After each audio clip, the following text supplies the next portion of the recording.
Om Shri Gurubhyo Namaha Harihi Om Shanno Mitrasham Varunaha Shanno Bhavatvaryama Shanna Indro Bruhaspatihi Shanno Vishnurukramaha Namo Brahmane Namaste Vayo त्वमेव प्रत्यक्षं ब्रह्मासि त्वमेव प्रत्यक्षं ब्रह्म वदिष्यामि ऋतं वदिष्यामि सत्यं वदिष्यामि तन्मामवतु तद्वक्तारमवतु अवतु माम् अवतु वक्तारम् ॐ शान्तिः शान्तिः शान्तिः Harihi Om.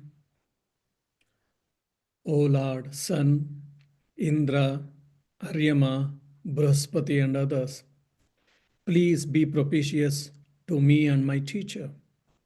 We shall speak the truth and we shall follow the truth. Om, peace, peace, peace.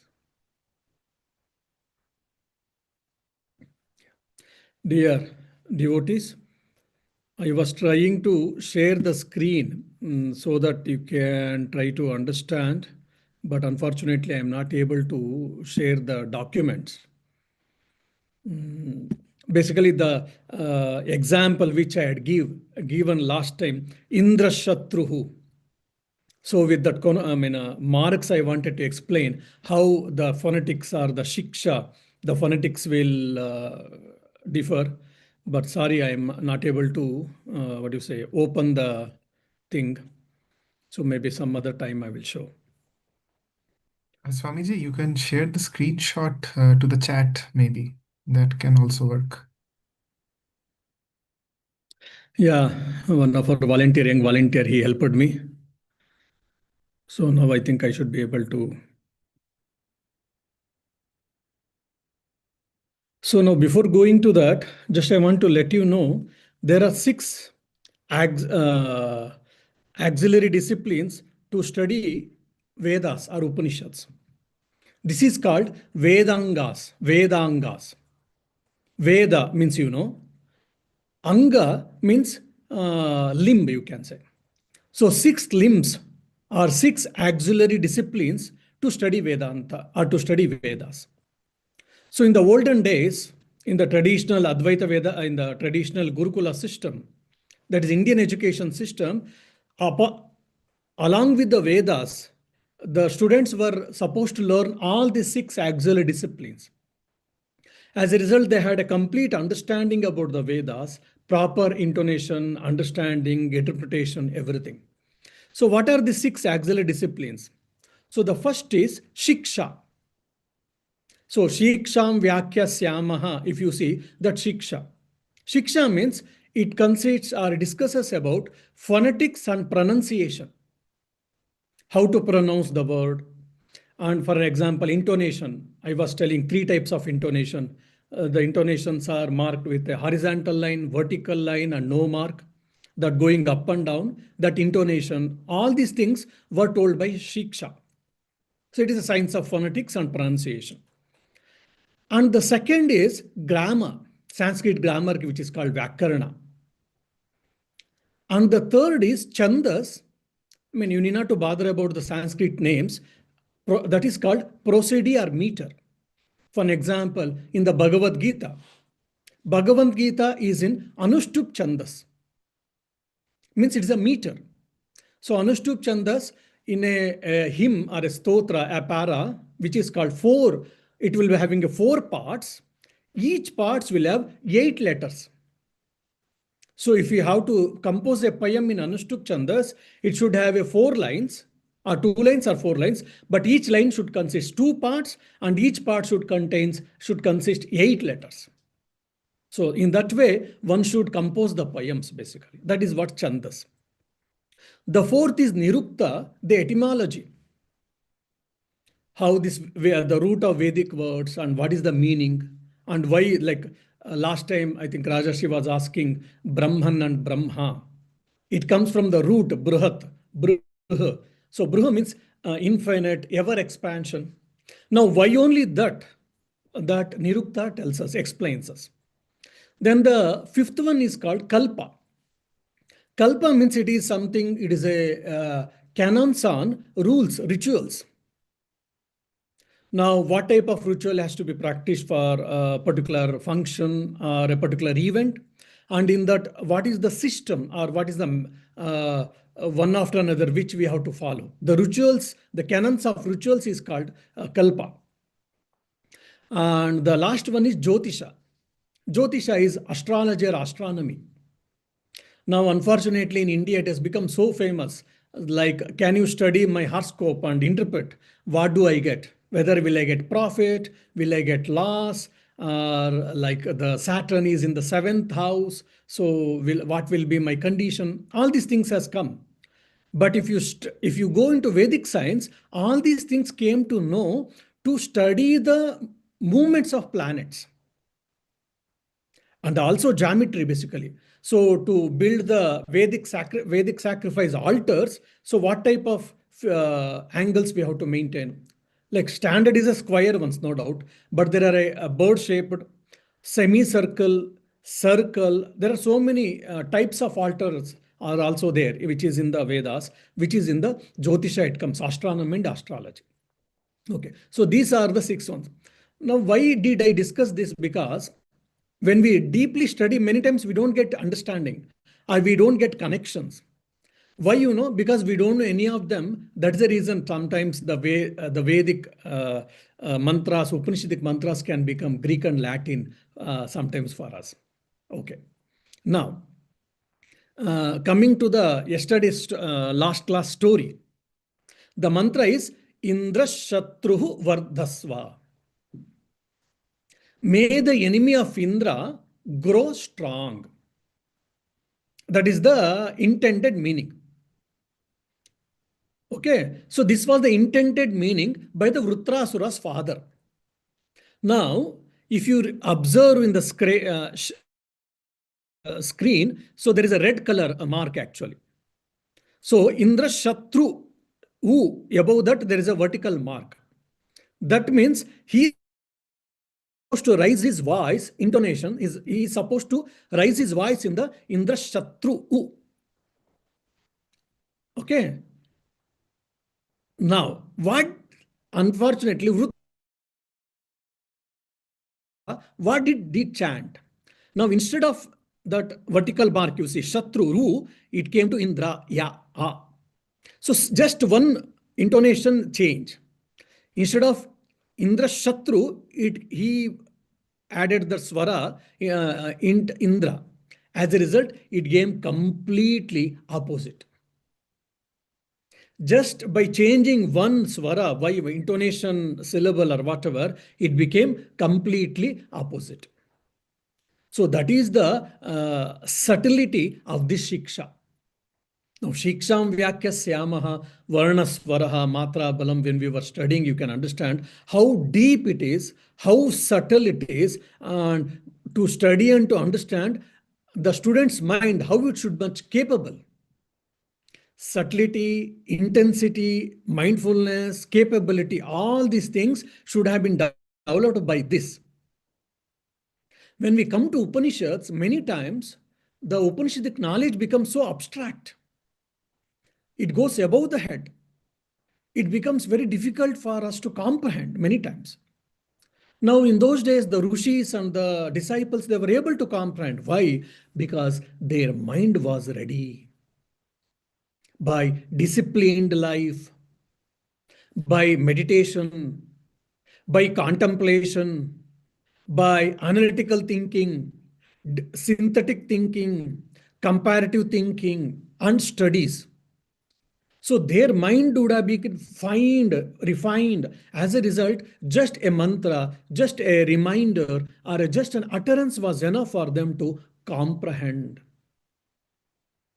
So I'm not discouraging any one of you, or I'm not undermining any one of you. Just I'm trying to make you understand the fact why it is so sometimes it becomes difficult, and how subtle it is Vedic philosophy or the Upanishadic philosophy.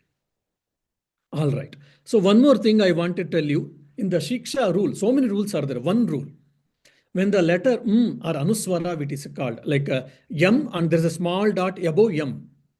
Whenever the word ends with this Anuswara and followed letter or the word starts with sa, sha, sha, ha, ra, then the Anuswara or will become gma, like samhita, sam, he. So there is a ha. Then it becomes, we should chant as sagamhita. So now samhita, some Anuswara is there, a single circle, small circle, then immediately it is followed by ha. So samhita should be chanted as sagamhita. Why I am telling you? Because next time chanting there, it is written as samhita, I will be chanting as sagamhita. That is the reason I am giving you the background so that you will be able to understand this. All right. Now I have bored you enough. Rather, I have drilled you enough. Now we shall go to the Upanishads. Now, 5 types of Upanishads, we will be doing that. Saha nau yashaha, saha nau brahma varchasam. So these 2 lines is a prayer actually, again. The wonderful here is saha nau yashaha. Yashas means, what do you say, fame. Now, saha now means both of us. May we both attain fame together. Who is this together here? Oh, maybe myself and my fiancé, or myself and my brother, or myself and my close friend. No, here both of us includes the student and the teacher. The student is praying, myself and my teacher, both of us let us become famous. Let us become celebrity in this present day language. Let us both of us, myself and my teacher, both of us become celebrity. Then Sahanau Brahmavarchasam. May we both attain spiritual preeminence. Now, this Brahmavarchasam is not like developing a six-pack or having a fair skin or doing a makeup and looks very charming. No, nothing to do with the body. Here, Brahmavarcham it is a magnetic personality developed by a good character, following ethics, morality, disciplined life, spiritual and religious life. By leading, a person will get a glow actually on his face. That's one way of understanding. The other is when we go and meet such a person, we will get energy. We'll feel like we are getting energy. We feel peaceful, and our problems are getting resolved when we stay with him, when we talk with him. Such personality is called magnetic personality. That's what we mean Brahmavarchasam. So he is praying to the God, to the Almighty, may my teacher and be get this Brahmavarchasam. Then the question might come, doubt might come. Does that mean they didn't have this? A student, okay, even teacher also didn't have? No, doesn't mean that teacher was lacking in Brahmavarchasam. He's only praying. When he's praying for himself, it's also added his guru also. It is his magnanimity or his maturity. Now, one more subtle point can come, a question can come. When I was studying, at least I got this question. That's the reason I am telling you, did you also get this question? We are studying Upanishads now. We are interested only in the self-realization, our experience of the God, our experience of the self. Why the disciple is asking for the fame? Because fame is considered as a bane for spiritual practices. Hardcore spiritual practice, even like desert fathers in the Christian thing, if you see, they used to practice solitude. They never used to meet people in the society, and they used to always keep themselves in the background. Such a people also in the Rishis, even in the olden days in the India, then why are they praying for name and fame? Is it not a contradiction, what they say and what they practice? No. Here, why they are asking for name and fame is not for themselves. It is for the protection of the Vedic wisdom. For an example, if I become celebrity, Then what happens? People do start following me. Whatever I say, they follow it. So if I become celebrity, my teachings will carry weightage. Here, my teachings means not my, I don't have any my teachings. I have got the teachings from my teacher. I am only sharing it in my own way, that's all. So here the guru and the teacher are asking for name and fame. If they become celebrity, so that his school, Gurukula, will get more and more good students, and they will be able to transfer the knowledge from one generation to another. For that reason, they're asking for name and fame, not for their any personal liking or disliking. All right. Now I'm thinking to, what do you say, try to complete 5 types of meditation. Let us see.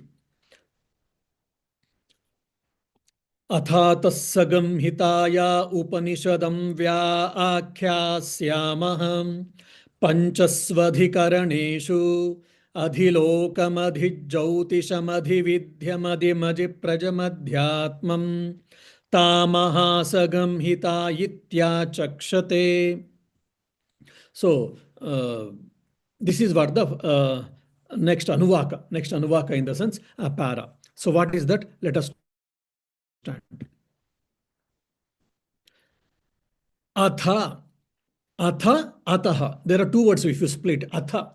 Again, this one word atha means now actually the literal meaning. And the other atha is, it is very considered as auspicious word in the Indian philosophy or the Vedic philosophy. As per the tradition, it goes, when Brahma, or when the primordial sound was, the first manifestation was primordial sound, Omkara. In the last class we discussed. So there are 2 sounds which were manifested at the beginning of the creation. So which are the 2 sounds? One is Omkara, the other is Atha. Omkara and Hatha both are primordial sounds according to the scriptures. So Atha, when they start at the beginning of any mantras, so it is considered as very auspicious. As a auspicious, they start the mantra with the Atha. Now actually, and also Atha has got different meanings. The other meaning is what? Now. Now means after understanding or studying the Vedic mantras, the student is going to study now or to understand. What is that? Ataha. Therefore, samhitaya. If you see the mantra, it will be samhitaya, but we should chant as sagamhitaya. Sagamhitaya. Samhita or sagamhita. Samhita or sagamhita means what here? Here, sagamhita, samhita means it is only meditation. Samhita, Upanishadam. Upanishadam means you're not Upanishad. Here Upanishad means we should take it as meditation. Our Samhita is word junctions and Upanishad means here it is meditation. Vyakyasyamaha. Let us try to, let me state it or let me explain it. Panchasvadhikaraneshu, Panchasu Adhikaraneshu. There are 5 types of meditation. Okay. Now again, because this is a technical ones, just I will share the screen so that you will be able to see this. If you know, this is the base again. Now, there are 5 types of meditation. Okay. The first type of meditation is called Adhilokam. Again, if you can follow Sanskrit, fine. Otherwise, don't worry. Adhilokam. The meditation is related to the worlds actually, different worlds. Then the second type of meditation is Adhijautisham. Adhijautisham is related to the light actually. Now the third type of meditation is Adhividyam. It is related to the knowledge. The fourth is Adhiprajam.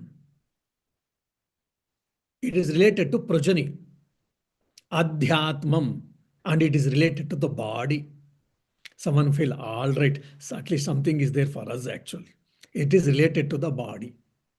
So these are the 5 types of great meditation practices, techniques it seems. Ta mahasagamhita ityachakshate, they say. Means they are called mahasagamhita, means great word junctions or great techniques, meditation techniques. So when we study these things, it can become quite abstract for us. Meditation itself is difficult for us. And practicing meditation is much more difficult. And such an abstract concepts. Why did they give such abstract concepts? The question might come for us, no doubt. But yes, for us it's an abstract. In those days, the teacher and as well as the students, they were well versed in Sanskrit. They were well versed in Vedic mantras. For them, it was a cakewalk. Now, since we have not studied so much, we have not spent our time in these studies, that's the reason it can become an abstract concept. Okay. So there are 20 great objects and all. Okay. Now, again, I have to drill you. So if you understand this, then you will, the whole 5 techniques is also based on this only. Now I am taking 2 words beginning starting from Yajurveda. So Yajurveda starts like Isheto Jeta Vayavasto Devavasavita. It starts like this. So now I have taken 2 words, Ishe Tvarje, Tvayuje. Okay, now in that I am splitting 2 words, Ishe and Tva. Ishe and Tva. Okay, now in the Ishe, if you take a oval in the end, it is called E. ISE, ISE. Here, if you see the word oval E. Okay, and in the Tva, the first letter I am taking, that is the T, T-A or T.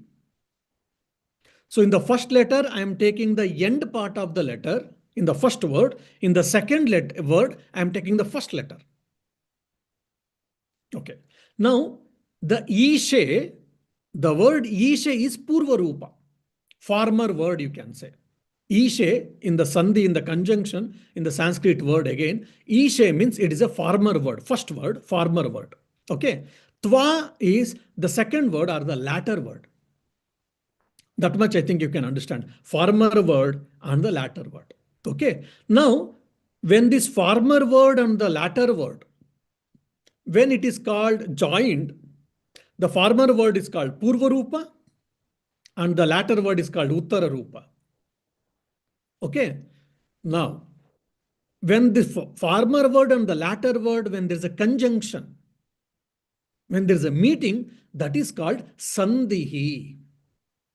When the former word and the latter word, when conjoins, that is called, that junction is called Sandhi. Okay, now you can remember, you see. Now, E is a last word. E is Purva Rupam. Tva, that is the first letter, Ta is a Uttara Rupam. And the junction is Sandhi. When the junction comes, when the conjunction happens, based on the types of Sandhi, based on the Sandhi rules, some letters can, new letters can come, some letters can get demised. So here in this Ishet Torjva, there is a one more new letter is coming, additional letter called Ta. That is called Sandhanam. So Purva Rupa, Uttara Rupa, Sandhi, Sandhana. These 4 words, if you remember, all 4 types of meditation is based on this. So it can be a bit head boggling. That's the reason I shared all the notes so that you can remember. The 4 types of meditation is based on this. If anyone have got any doubt, let me know. Otherwise, then I will go further. Swamiji, so Sandhi is the process of like joining the 2 parts, and then Sandhanam is the resultant new word, right? Yeah, there is a, yes, it is a new word, but in the new word, there is a something new in the new word in the sense, what do you say? Okay, because of an additional letter is joined. Okay. Or a letter, already existing letter has been removed. Isn't it? So they are telling pinpointedly. Now, Ishe Torjveda. So Ishe plus Tva, when it gets joined, what happens? One more Ta, one more T gets added there because of the rules. So Ishet Tvorjva it becomes. Ishe Tva, when it gets Ishe Tva. So the Ta extra new letter has got, that is called Sandhanam. Does the So this, meaning also change before Sandhi and after Sandhi? Like, yeah, it can. Yes, it can. It okay. can most of the times. Yeah. Sometimes it might not. It might not also. It Okay. depends on the types of sandhis and it depends on so many other things. Yeah. Okay. Now only I'm telling you these 4 words to remember so that it is easy for me to discuss the meditation. All right. After going to the grammar, now we shall go to the first type of meditation, that is called Samhita Upasana. Samhita Upasana. Upasana means meditation. The type of meditation, the meditation name is Samhita Upasana. So there are 5 types of meditations. All are called Samhita Upasana. Among them, first is called Adhiloka Samhita Upasana. Don't bother about it now. अथादिलोकं पृथिवीपूर्वरूपं द्यौरुत्तररूपम् आकाशः सन्धिः वायुः सन्धानम् इत्यदिलोकम्. Now you can very well connect why I was trying to break all your heads in this Purva Rupa, Uttara Rupa, Sandhi, Sandhana, and all. Now you can see. No. Atha Adilokam. Okay, it is a type of meditation technique. Adiloka meditation technique. What is the Purva Rupa former word? Pruthivi. Pruthivi Purva Rupam. Then Pruthivi means, earth. Earth is the former word here. Whole earth, entire earth has been taken, entire earth planet has been taken as a former word here.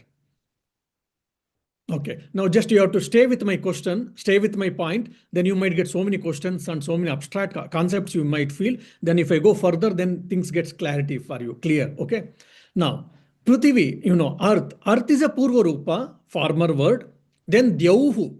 Dyauhu means here heaven. Heaven is a Uttara Rupa. Heaven is a latter word. Okay. Now, Sandhi. Sandhi is conjunction. Now, the heaven and earth, they are meeting. Where they are meeting? Akasha Sandhi. In the ether, in the space, the heaven and the earth, they are going to meet, or they are meeting. And Vayu Sandhanam. Vayu Sandhanam means the unifier or the binder here is Vayu, the air principle. Iti Adilokam. This all is the Adilokam meditation. All right. Now you meditate. Now it becomes, we don't get any understanding. What is this former word, later word getting joined and something is getting unifier? Nothing we can't make head and tail. What is this here? So if you go deeply, the teacher is asking us to meditate at the macrocosmos level.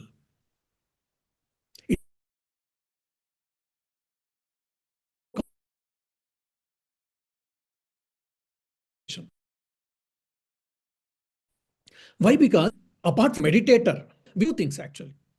What is 2 things? One is object of meditation. For example, you are meditating on Shiva. Say for an example, discussion sake, I'll say, you are meditating on Shiva. So Shiva is your object of meditation. Okay. Now, how do you conceive? How do you meditate on Shiva? Now, you might take a Shiva Linga as an object, or Shiva's form itself as an object. Now, object of meditation is Shiva, and Alambana, we say, Alambana is on which you depend. That is what here, Shiva Linga or Shiva's form, basically, who is sitting in the cross-legged, in the meditative, sitting maybe in the Himalayas, having a Trishula, wearing a serpent, and Bhasma, and Dhamaruga, all these forms, basically. So here, similarly, now, these are like earth, heaven, space, air are not the objects of meditation. Rather, it is a meditation symbol. These are taken as symbols.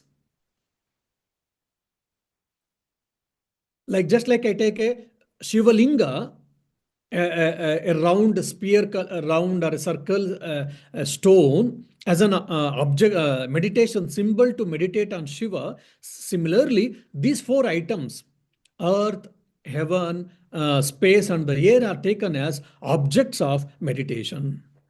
For example, someone wants to meditate on Christ. How to meditate? We can take the Christ forum is there, which we see.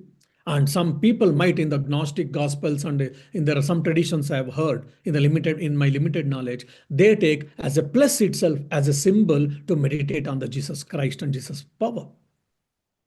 Now, is the plus is a Jesus? No, it is a symbol which is representing that Almighty or the prophet or that great universal power. Jesus Christ stands for the universal power.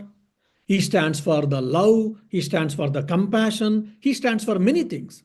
Now, symbolically, he can be represented as a cross symbol. For example, Ireland flag. Now, I would like to pay my tribute, pay my respects to the Ireland country. How can I pay? One of the ways I am showing my respect to the Ireland flag. Now, Ireland flag is an object by which it is representing the Ireland country. So similarly, these are the objects of meditation. So here basically it is cosmic meditation. Okay. Now, what is it is telling actually? Earth is the former form, heaven is the latter form, space is their junction, and air is the connecting principle. Okay. So here you should not, when you say earth, it is not just earth. It is not heaven or whatever. It is an earth principle. So basically, it is not a visualization meditation technique or visualization of objects, rather it is a relational meditation. Means the Upanishad is training our mind to focus on connections rather than the separations. What does it mean? Again, I will tell you. Now, earth, here we should take earth, according to my understanding here, of course, these are not seen in any commentaries. When I study and when I thought over on this deeply, this is what I have understood. Now, here earth represents the stability or the grass material or the stability. The heaven represents vastness and transcendence. And the space is where heaven and earth are there. So it provides a space, it provides a relation actually. Because in the space only earth can exist, heaven also can exist. Earth is a grassy universe, a grass planet or a grass world. Heaven is a subtle world. Grass elements and subtle elements both can exist only in the space. So space is a conjunction, space is a meeting point for all these things. Air. Air is a thing which moves and binds basically. So again, your philosophical move. Generally, what we think, earth and heaven are different because earth is grosser in form, heaven is subtler in form. So earth is lower and heaven is higher. Earth is grass, heaven is subtle. That's all our understanding. It might be to certain extent. But now Upanishad is asking us to reverse our thinking. So what does it mean? Means Brahman is the substratum on which all these things are existing. Brahman is neither earth nor heaven, but by which earth and heaven are related. I hope you understand now. It is quite subtle, I understand. It is quite deep in nature, no doubt. But here, Brahman is the cosmos or a cosmic principle on which all these things are staying. So we always see them as separate. Earth is separate, heaven is separate, ether is separate, water is separate, fire is separate. So our mind is trying to sizzle it out and we try to understand. So this type of meditation, our rishis are asking us to enable that all of them are interconnected. All of them are interconnected, and which is the interconnecting principle? If you ask, it is prana. Now air means here it is taken as prana. Prana means what? An energy. That energy is an interconnecting principle between the gross matter and the subtle matter. And if you go deeply, then comes it is only consciousness. I hope you could make it out something. I understand it is quite difficult, quite subtle. So first and foremost, I'm telling you, when I say earth, don't visualize the earth as we see in our mundane eyes. Earth means, it's a blue color planet, which consists of mountains, valleys, trees, animals, human beings, water. No, don't visualize the earth as a planet here. Rather, earth stands for a grass world. Just you take that. It is a concept here. Don't visualize as an Earth as a planet. I'm trying to tell you. So Earth here is a symbol. That's the reason I use the word symbol. Earth is a symbol for the grass world.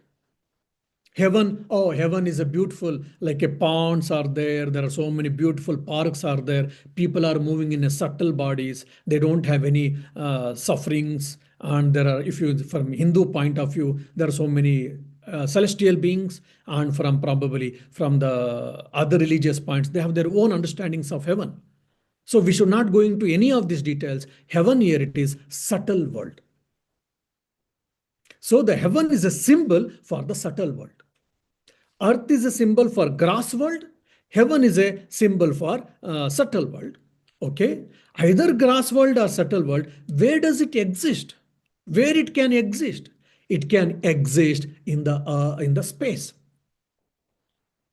So gross world, subtle world, and you are going to above space. Okay, fine. Now all of them are interconnected with the where energy. Consciousness, consciousness has manifested as energy, energy is manifesting as subtle world or a gross world. So all of them are interconnected with that consciousness. So one is the Upanishad Krushi is asking as a student to meditate on the macrocosmos. For that, these are the few things they've taken as symbols.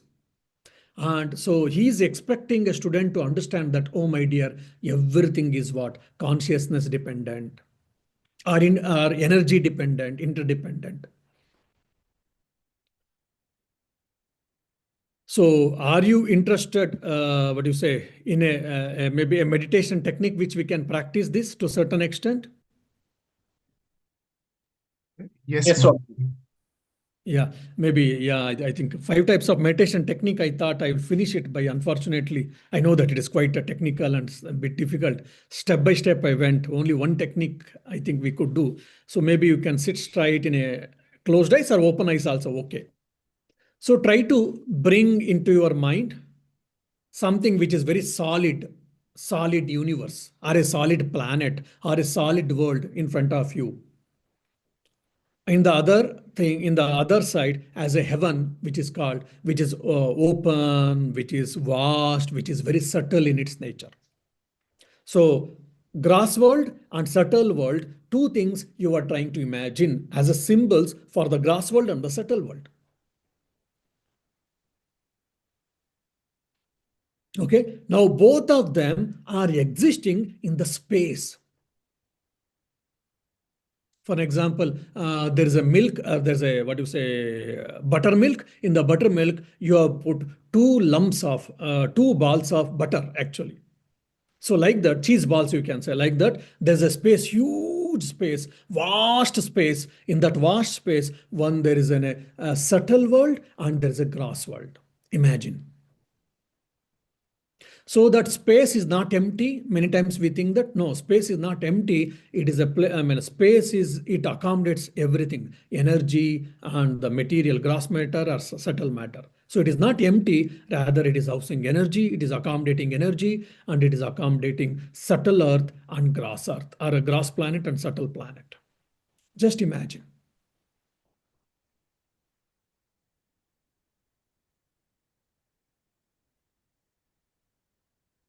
And all of them, the space, subtle world, grass world, all of them are interconnected with the prana or the energy.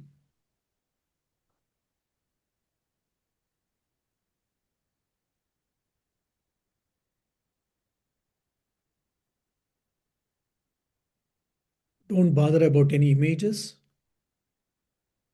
Just you think that there's a space and there's a grass world, subtle universe, all of them connected in the space and energy.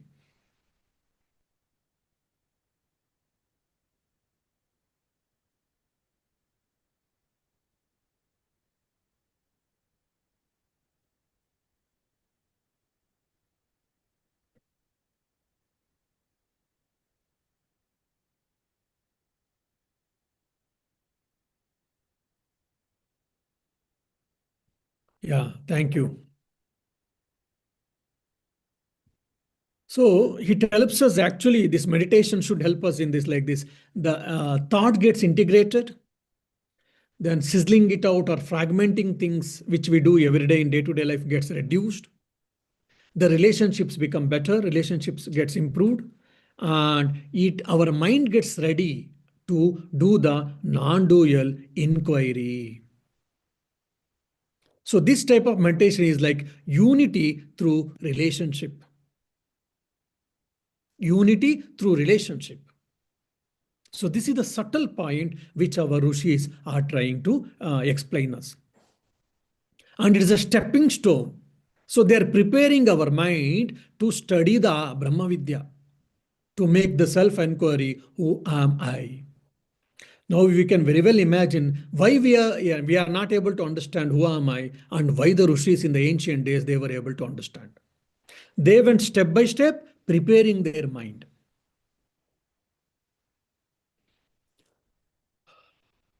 Om Shanti Shanti Shanti Harihi Om Tat Sat Shri Rama Krishna Arpanamastu. Yeah, now you know the base, the same base, it will, four other types of meditation, I think we will try to discuss in the next class. Meanwhile, if you got any questions, I'll be happy to answer. Pranam Swamiji.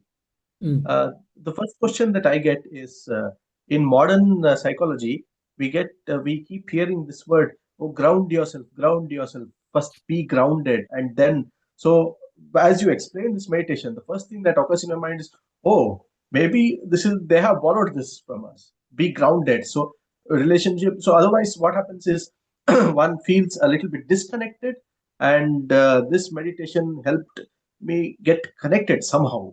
So that is the first feedback that I have about this meditation. Yeah, it is true. So when we do this type of meditation, first and foremost, what happens? I start feeling that I am the part of this cosmos. I will be able to connect. I will be able to connect with the cosmos. I am not Yeah. different from the world. Maybe I'm different from the world, yet I'm the part of the world. I think that's where Sister Nivedita makes a beautiful analysis of Swami Vivekananda's Vedanta.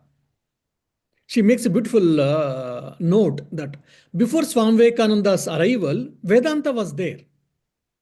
Vedanta was there, especially Advaita Vedanta, then Brahman, all Maya, all these things, whatever we read now. Yes.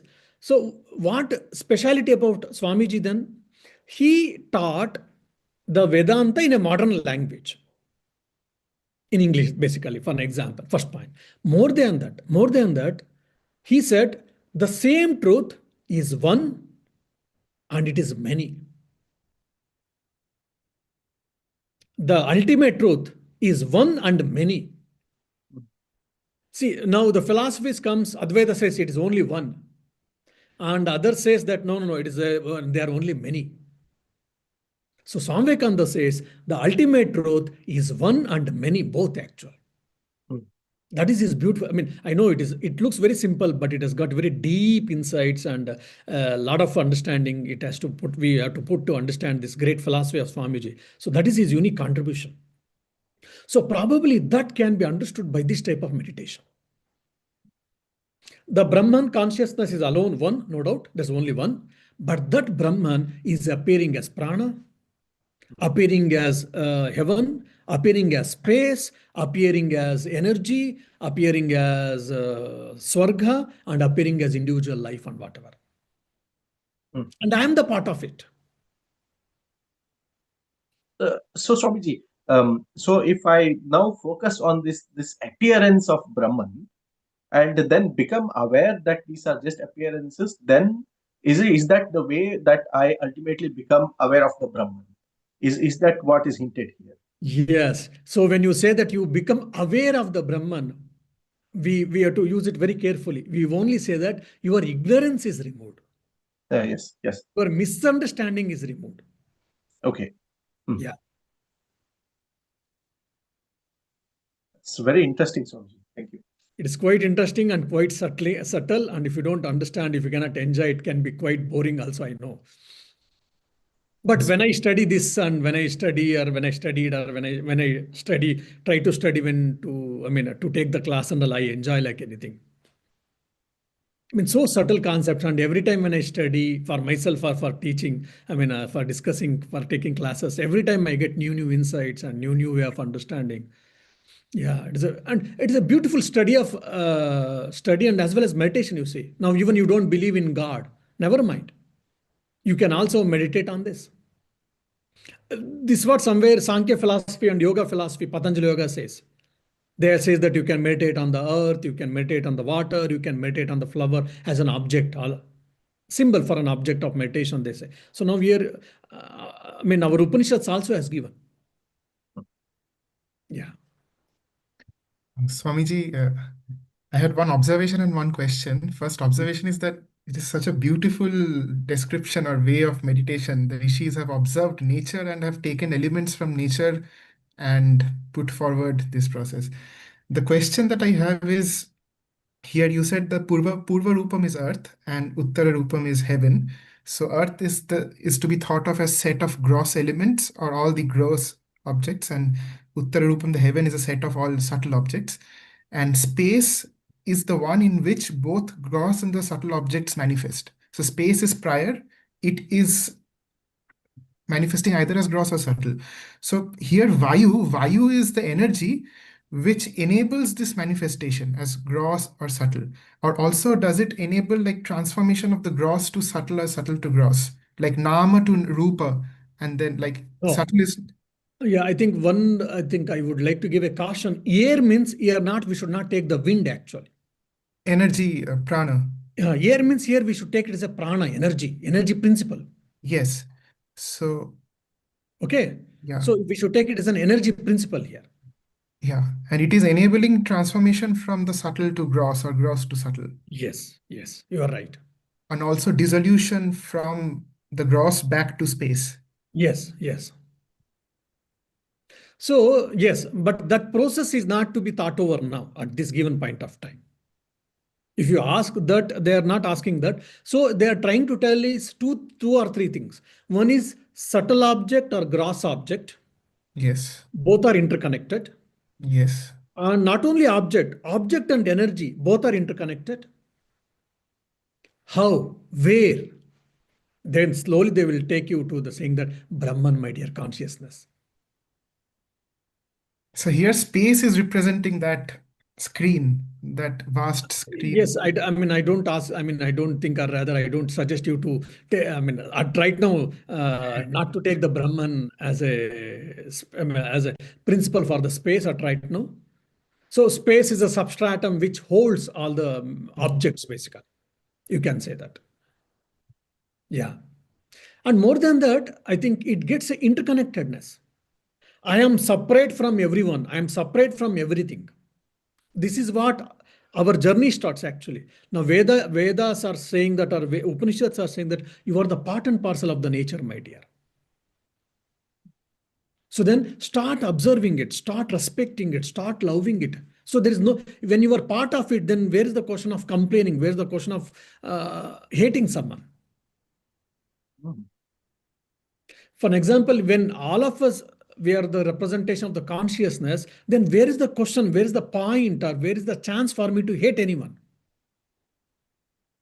So by hating someone, I am hating myself actually. So that's where we land into. Ashokanji in one of his lectures, he tells beautifully. Why can't I criticize anyone? Because if I criticize anyone, then you will be criticizing yourself. I am criticizing myself. Hmm. Because we are all same principle. I mean, the same consciousness, isn't it? So yeah, that is what the spiritual outlook here. I think somewhere I always feel, unfortunately, the tradition has been lost, or for some reasons, these wonderful things has not been told, and it has studied as academical subject or just as a part of religious subject they study, and that's how we have lost all these great insights. I feel always. Probably for our youngsters, if all these things were told, they would have appreciated Vedanta and they would not have left Vedanta. Absolutely. Maharaj, just one small question. So, while explaining this sandhi, you said that when the two words Purva Rupam and Uttara Rupam join, then this either something new comes out or something is dissolved. So, from that perspective, when Prithvi and heaven are joined by space, is it that Vayu emerges as a new entity like Sandhanam, or if I look at from Okay. So demise in the sense I spoke only from Sandhi rules point of view. and Like that is not meant for this example. no, Not no, no. okay. Now, Purva Rupa, Uttara Rupa, to make you understand, I took the example of Isheturva, Ishetva. Why did I take that example? Because it was so, I mean, what you say, grass, we can understand former word, latter word, that is act of joining is a conjunction. And when you join, then the new one more letter has come, that is Sandhanam. To make you understand the words, what is Purvarupa, Uttararupa, Sandhi, Sandhanam? What does it mean? The technical meaning of that word to make you understand. I take the example. So you should not take the literally the examples of the Sandhi rules. You should not bring here. Okay, so there is no specific reason why Vayu is Sandhanam here. Vayu is Sandhanam here is because Vayu is one nothing but energy. I mean, I understand. You are thinking that like Ishetva, when we joined, there's a new element came, new Yeah. letter came. Yes. Sa, isn't it? So Yes. here then, okay, then here Gross and the Earth and subtle. Swarga, Earth and Swarga, the Earth and heaven when it gets joined in the space, so new element comes, the is called, that is what prana or energy you were asking. No. Okay, That's what, not in do that. not take that literal sense, I wish to say. Okay, yeah, that is what I wanted to clarify. Yeah. Okay. Thank you. Thank you so much. So this is one type of meditation technique one can practice even when you are sitting, just you are feeling anytime disturbed, just you say that, okay, I am the part of the mind, I am the part of the world, I am like, I am part and parcel. That's where Swamiji tells beautifully individuality. I think in one of his lecture from Colombo to Almora in Lahore lecture, I suppose, he says, he beautifully, he defines individuality. Individuality means I am different from you. You are different from he. He is different from she is different from A, B, C. That's what. But he says real definition of individuality means indivisibility. Individuality means indivisibility. What a beautiful definition you see. That sounds like a paradox, but it's very true. It's Yeah. So these great ideas, Swamiji tells always, this all from Upanishads, he tells very clearly. Whatever I've taught, it is only Upanishads I have taught, Swami Vivekananda tells. So all these things probably he could understand the real meaning of the Upanishads. That's the reason he could bring it out, that essence, like ready to eat, we eat today in the malls, we go and get it and we just heat it and heat and eat. So Swamiji, he got all the essence from the Upanishads. He didn't make us to work. He gave that ready to eat, ready-made product. Okay, come on, take the essence of the Upanishads and putting it to practice.